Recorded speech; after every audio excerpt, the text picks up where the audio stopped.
Good morning, and thank you so much for joining me for Daily Spark with Dr. Imra. I am your host, Dr. Imra Chester. You know what I like to do on the show. I want to enlighten you. I want to inspire you. I want to empower you to become your best self.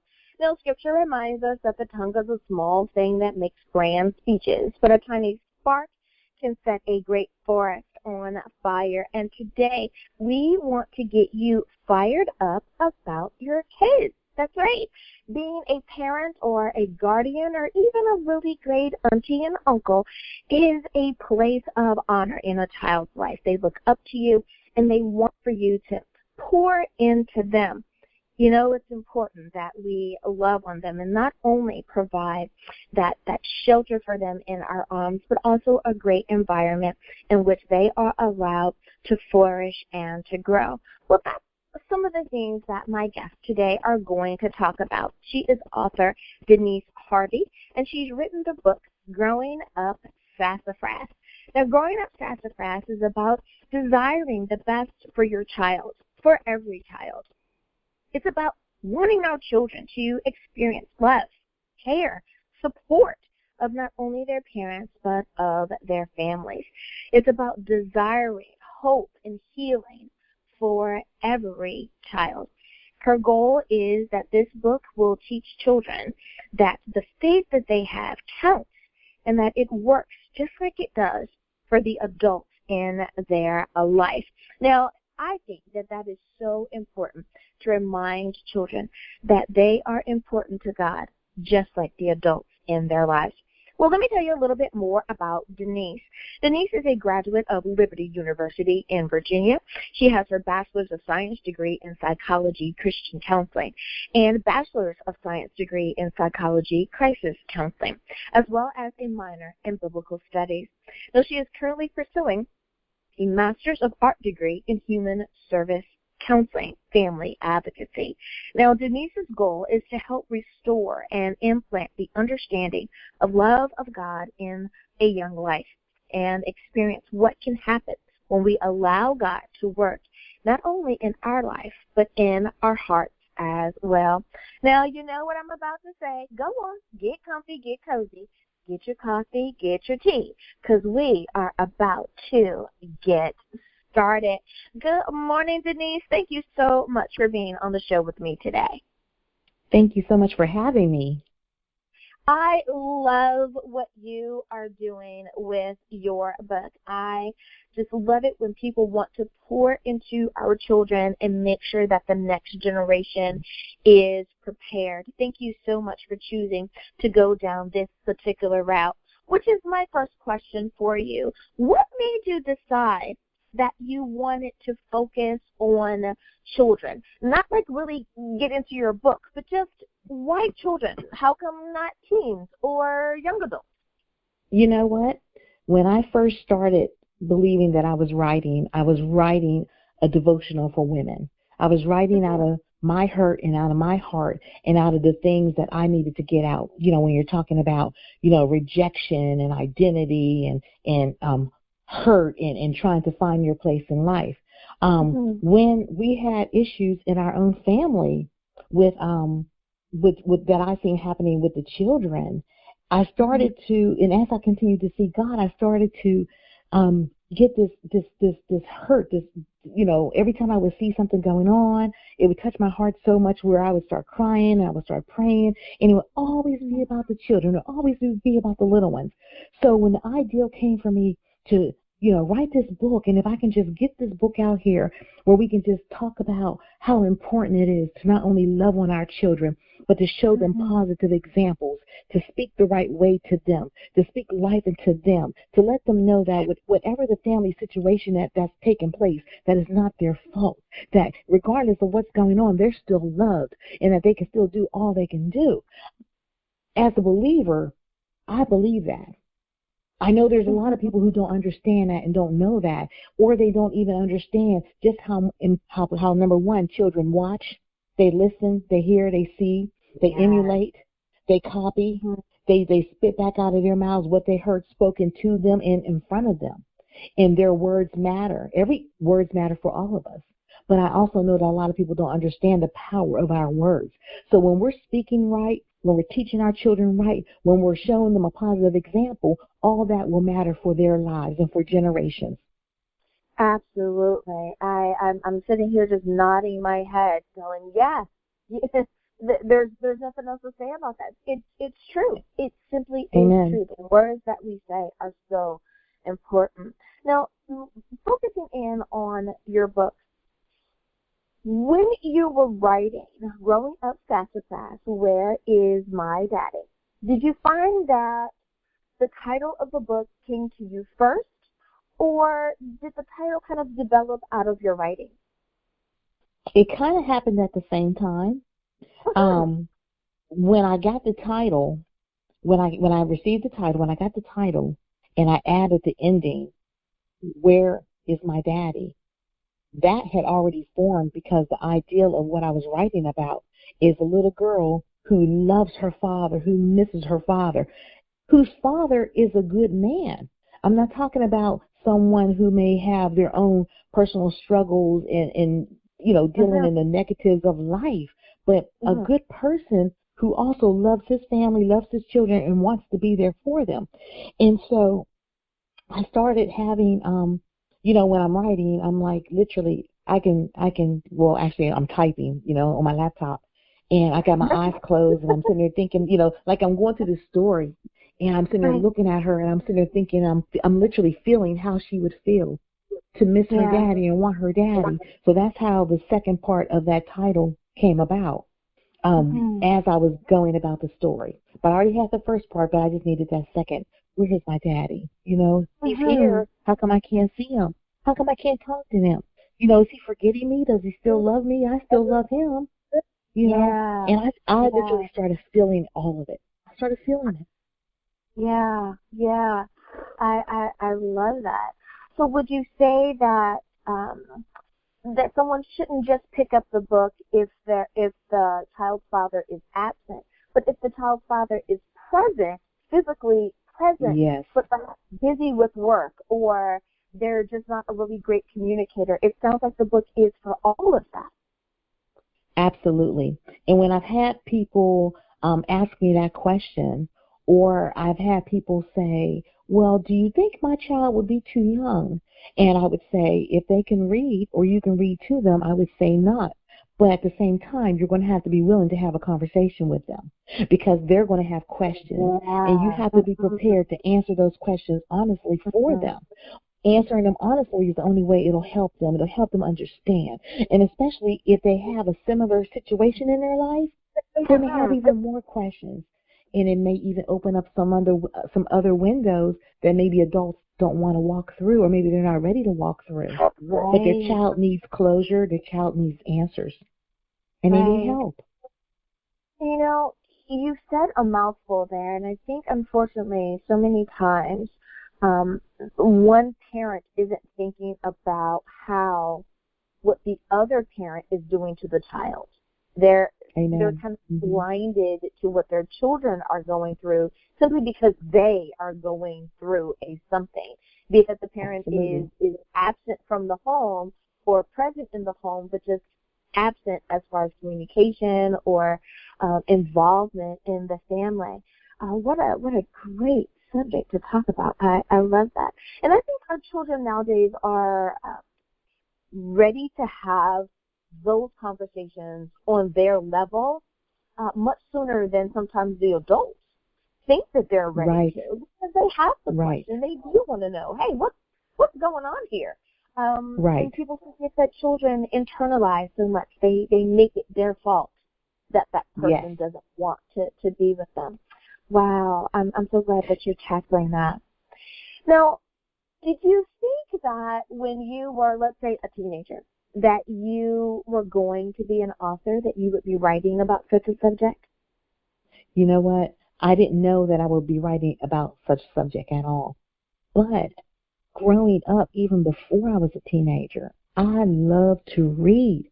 I was one of those kids that would take yourself to the local library without a parent, and Mhm. sit there and read. And I remember my husband and I were having a conversation about this when I was telling him about how I went to the library and I wanted to take out books and I didn't have a card. So here I am, getting paperwork to take home to get, signed and filled out only because I had to have these books. And Right. so I was doing that from a young age all the way up. And then I thought, wow, if I can just write like other people can write, and I still didn't know what was in Right. me to do it, but I just loved just being able to think about something like that. And it wasn't Mhm. until I was older when I wanted to write the devotional. And as I said, the devotional, I already had the title, I even Mhm. have the chapters. And the chapters, I was starting to write a little bit about myself and about how I felt as a child. And I remember my husband thinking, wow, it's a little bit raw. It's a little bit hard. And at that time, my mom was still alive. And I Mhm. told him, I was like, I understand, but that's my truth. And I'm putting it out there truthfully and in Right. love. And I would hope that anyone would understand these things happen. And this is how I felt as a child. As a child, I did not feel you can be taken care of. You can have a roof over your head, you can have food to eat, you can have a full belly and someplace to sleep. But I didn't feel loved. I didn't have Right. a parent that was just Mhm. every day telling me, you're special and I love you and I Mhm. wanted you and you're going to do great things. And it doesn't Mhm. mean that I was not loved. I just didn't hear that. And I Right. remember standing at the window, and I remember standing there talking to God. I was young, but I loved Jesus, and I was like telling him, Jesus, I know you love me. I said, I don't know if anyone else loves me, but I know you love me. And so I was trying to portray Yeah. that at the beginning of the devotion. So, Mhm. long story short, that book I have not finished that. I've not put it down, but I've not finished it. But Right. that's where I was coming from. So it's not so much as a teenager, but already having that desire in me as a child because of my love for reading and my love for books. Mhm. Mhm. It's so interesting, and I love to ask that question because when when we look at all of the things that happen in the lives of an author, you can see how things take shape in certain Mhm. ways. Sometimes it's very early, sometimes it's as a teen, or it could even be as an adult. Something happens and you say, Right. I have to share this with the world. Perhaps I can help one person become Yes. happier or less sad, or know that they're not alone, or know that someone cares, or whatever your motivation is for having written your book. It really and truly is inspiring to me to know that you followed through, that you were able to take your life experiences and share it with someone else, because, yeah, there's someone else feeling the exact same thing. I know, listeners, Yes. there's somebody raising their hand saying, yeah, that was me. I mean, I knew my parents loved me, but I didn't know my parents loved Right. me. Like, Right. and depending on your personality, sometimes you need to hear those words. And Right. for so many generations, Denise, I think that um, parents and grandparents didn't articulate it. They simply did not say the words. And they say, I loved you because there was food on the table, clothes on your back, and a roof over your Exactly. head.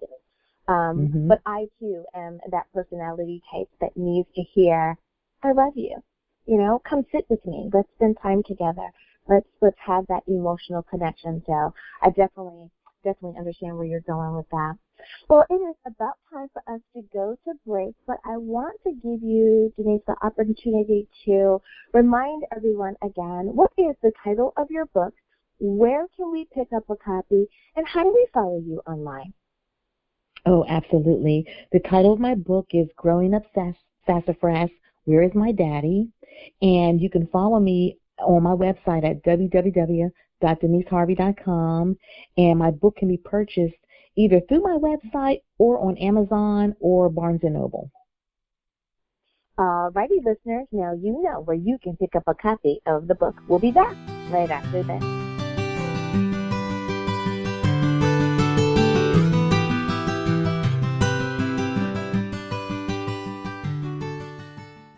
Anne, Camilla, William, and Fred. The four in the Humvee are on a perilous journey, halfway across the country to a tent city near the Mississippi River, a long ways from Boston. Through each bend and turn, they meet some people in need and others who have evil in their souls. 4 unlikely heroes in a Humvee on an unlikely trip, the recipe for a captivating story. Grab this book, EMP Casualty by Michael Kravitz. Hi everyone, Dr. Angela here. Did you know that Daily Spark is now on Facebook? That's right, you can visit with me at facebook.com/Daily Spark with Dr. Angela. I want to know more about what you're thinking. I'd love to know, which interview did you find the most entertaining or the most informative? I want to talk to you, and I want you to be able to talk to me. Simply visit facebook.com/Daily Spark with Dr. Angela.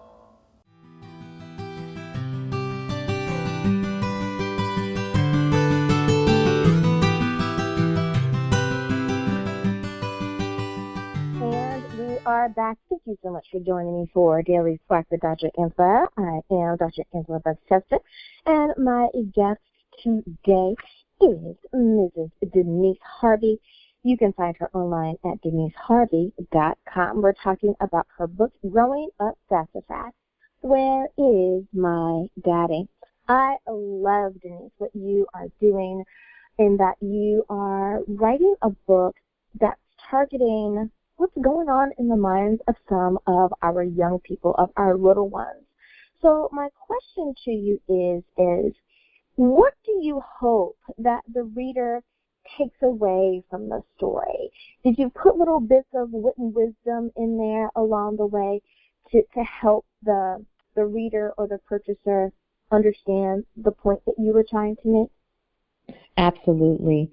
I want, and my desire is that the families will think about not only what they are saying to and in front of their kids, but also how they're demonstrating and walking out their lives as an example for their family. After every chapter of the book, I have scripture tied in with the chapter of the book. And I just wanted to, as I wrote the book, I wanted the wisdom to come through the grandmother. I wanted to grant she's an important part of the family because they live with their grandmother. So I wanted her to be able to speak that hope, wisdom, teaching her grandbaby how to pray, teaching her how to hope, and teaching her how to believe. And even when Sassy would get upset or get, sad, her grandmother was still able to go to her in faith and show her, baby, it's going to be okay. You got to continue to trust God. He got you. He's going to dry your tears. So that's kind of what I wanted the takeaway to be for the family. I love that.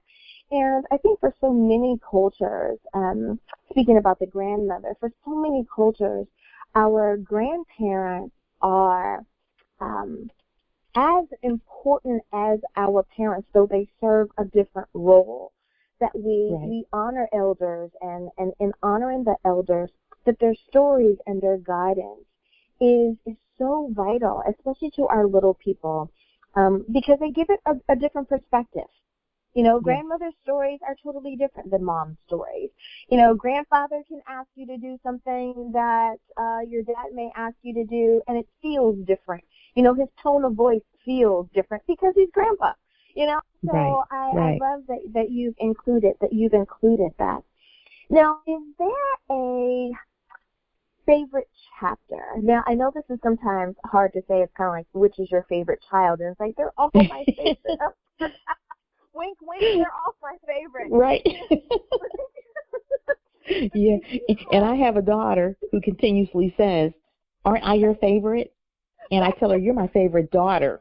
That's how I get out of that. She's the only one. But yes, with the book, it's the same thing. Because it's like I love everything because it all means something differently as it was coming together. But my overall favorite chapter in the book is when Sassy is consoling and cheering up her friend Jeremiah, because Jeremiah lost his mom to cancer. And so because his mother died, his father and I put his father in the military because, I lived that life with my husband. And so he's mad at God. He's mad at God. They're not going to church. They're not serving. He doesn't want to bring Jeremy back to children's church. And so in that particular chapter, Jeremiah is a little bit upset, and he starts crying when the children's church teacher is asking Sassy about the lesson of the story, and she's talking about, how brave Daniel was in the story, and she mentions that her daddy's name is Daniel too. And then that's when Jeremiah says, about his mommy being in heaven and that she's gone and he'll never see her again. And Sassy, with all of the faith and the hope that this little girl has inside of her, when the children's church teacher does not know what to say to him, she reaches in and not only encourages him and lifts him up and makes him smile. And, your mommy loves you. I know she loves your picture, and she's looking down here. And that touched my heart. I literally was like, stop typing, grab the tissues, start praising God, and I tended to do that through the whole process. But this one right here, even for me to go back and read it, the same thing happens to me again. Wow. You mentioned something, and I want to ask you if you think that has actually helped you become a really great author, and that is that you are a military wife. You have had the blessing of not only being married for over 35 years and being in a relationship with your husband for 40 years, but you've been able to travel. Being a former military wife myself, you get to meet such a diverse group of people as you travel this beautiful earth of ours. Did you find that, again, that hindsight being 2020, did you find that the lessons that you learned in the friendships that you were able to make, did that help give you a different perspective or to expand your understanding of who people are? Amen. Absolutely. That's a good way to look at it because, being a military spouse, we lived everywhere. We were even stationed in Turkey for over 5.5 years. Oh, wow. And we met so many great people. And I am still friends with some of those same people right now. And it's a blessing to know that I have friends that I text to. We text back and forth every day. And they don't live near me. They're in Seattle, Washington, Texas, up in Quantico, Virginia. They're all over, but yet we're still close. And I got to see their family situations play out too. Everyone's situation didn't always end the way you would think it would end. Everyone's not always still together, but you still support and you still learn, from those experiences. Even like, in the book, when we were stationed over in Okinawa, I taught children's church and ran that ministry. So when I was talking about the children's church, everything that I touch on in the book, I've actually experienced. And I know what it takes to be the teacher, to set up the clothes, and, to do the lessons and be prepared yourself. So I was like, okay, Lord. And it was amazing to me because as I was writing it, I was like, okay, God, I can put that there, because I've done that and I have experience, so I know what the steps are in that part of the book. And that right there blessed me. And then even with Jeremiah, I decided to put his father in the military, so I decided to put him in the Air Force. And then I said, well, you know what? We're going to have him deploy because let me tell you, that's what happens. They're just gone. And I said, we're going to do that. And then we're going to now, for the second book, I started the second book to be about Jeremiah's story. So I'm going to continue it. Whatever child I introduced in the first book, I want to continue that in the second book. So the second book is called Hurting Little Heart, I Miss My Mommy, because his mommy passed away. And so now we want to deal with bringing the hope and the healing to not only Jeremiah, but to his daddy as well. That's awesome. That is awesome. I'm sitting here going, you know what? That needs to be a version for adults as well. Amen. Amen. Adults need to figure out how to deal with that stuff as well, but our children most importantly need to have that support system and that safety zone there. Man, Yes. you are really and truly filling a void in my mind of there's no books that really tackle that really talk about that, and it's hard so many times for the adult that's going through it to have the conversation with the Right. child. What Mhm. a great way to be able to introduce this, and the good part could be too that it could be a sibling or a close family member that could read the book to the child and open up the opportunity for the dialogue simply because Yes. they read the book. It's just Yes. so great. I love that. Now, for someone who has been able to articulate this idea in word form and put it in a published work, for someone who has been able to travel not only within our country but outside of our country and to build these such wonderful relationships with different people, I usually ask the question of what is literary success. But I want to ask you a different version of that question, and I'm going to phrase it this way. What would you consider your most valuable possession?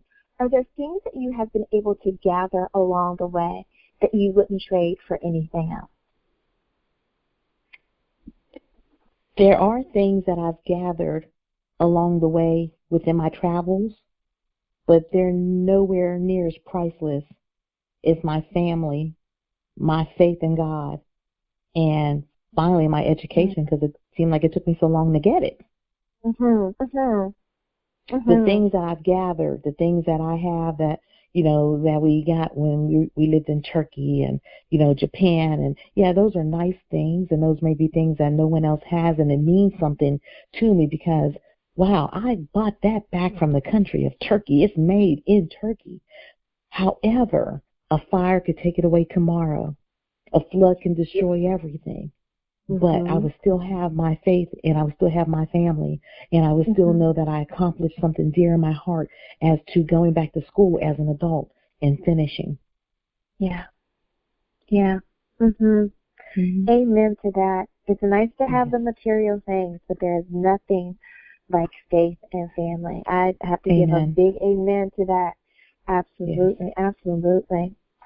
Now, when you look at your interactions with others when you're talking about your book, and be it that you're doing a book signing or it's a seminar or a breakout or whatever, and when it comes to your work, what have you learned from the people that have interacted with you, besides them saying, oh my goodness, thank you so much for writing this book, but have they shared any stories with you and how the book has helped them and their families? Absolutely. When I was first writing, and I must say I didn't always share with people what I was writing. I know personally that everyone may not see, they're not going to see your vision because it's not their vision.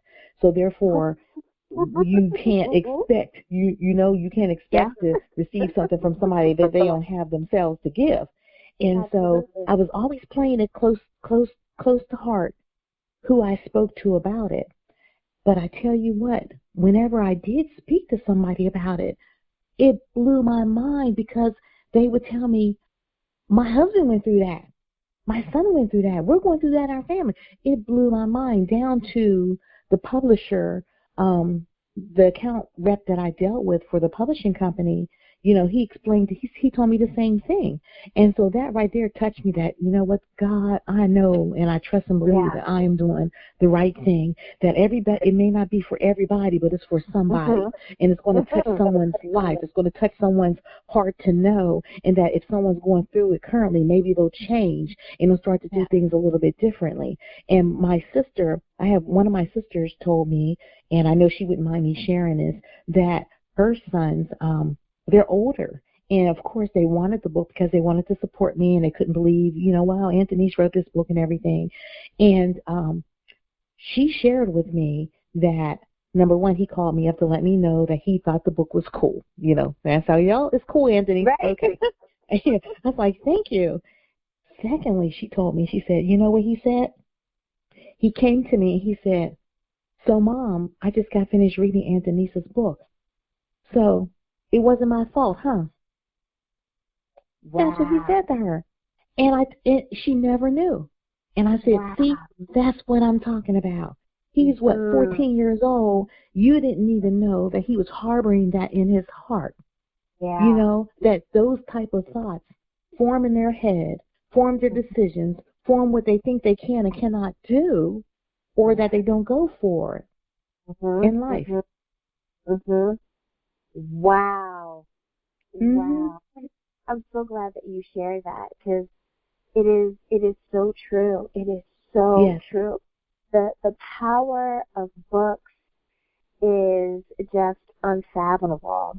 We just do not know the effect that a book that we read is going to have on our future. The freedom, for example, that you receive in that, simply because you followed the Master's plan. You did exactly what God was ordained you to do, and you followed through.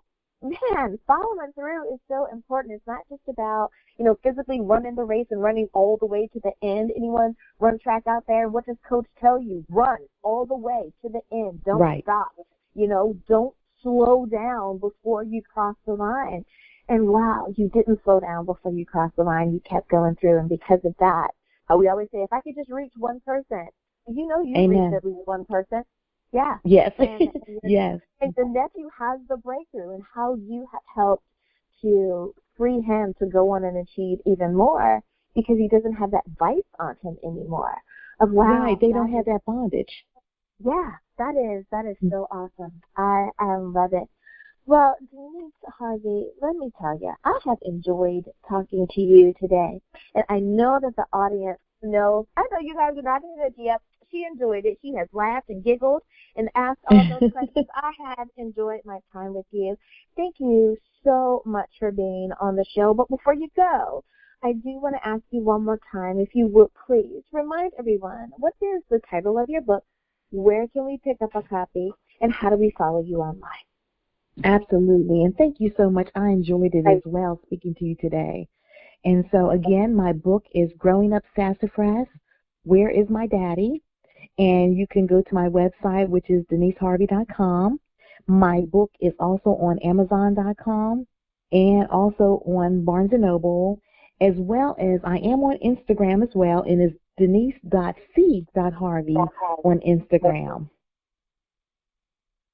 All righty. Thank you again, Denise, for being on the show. Thank you. And listeners, thank you for tuning in as well. And as always, may the Lord continue to shine his face upon you. May you receive his grace and his mercy in all that you do.